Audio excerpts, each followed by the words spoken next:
ईश्वर पर विश्वास। ऋषिकेश में गंगा जी के किनारे एक संत रहा करते थे। वह जन्मांध थे और उनका नित्य का एक नियम था कि वह शाम के समय ऊपर गगनचुंबी पहाड़ों में भ्रमण करने के लिए निकल जाते और हरि नाम का संकीर्तन करते जाते।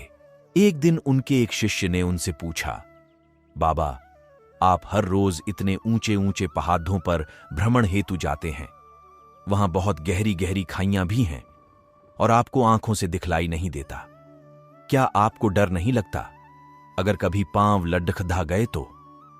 बाबा ने कुछ नहीं कहा और शाम के समय शिष्य को साथ ले चले।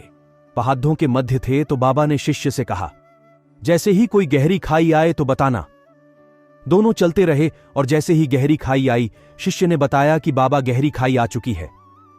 बाबा ने कहा, मुझे इसमें धक्का दे दे। अब तो शिष्य इतना सुनते ही सकपका गया। उसने कहा, बाबा, मैं आपको धक्का कैसे दे सकता हूं? मैं ऐसा हरगिज नहीं कर सकता। आप तो मेरे गुरुदेव हैं, मैं तो किसी अपने शत्रु को भी इस खाई में नहीं धकेल सकता। बाबा ने फिर कहा, मैं कहता हूं कि मुझे इस खाई में धक्का दे दो। यह मेरी आज्ञा है और मेरी आज्ञा की अवहेलना करोगे तो नरकगामी होगे। शिष्य ने कहा, बाबा, मैं नरक भोग लूंगा मगर आपको हरगिज इस खाई में नहीं धकेल सकता। तब बाबा ने शिष्य से कहा, रे नादान बालक, जब तुझ जैसा एक साधारण प्राणी मुझे खाई में नहीं धकेल सकता तो बता, मेरा मालिक भला कैसे मुझे खाई में गिरने देगा? उसे तो सिर्फ गिरे हुओं को उबारना आता है, गिरे हुओं को उठाना आता है। वह कभी भी किसी को गिरने नहीं देता।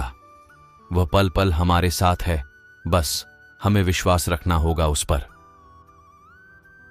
धन्यवाद। जय श्री कृष्ण।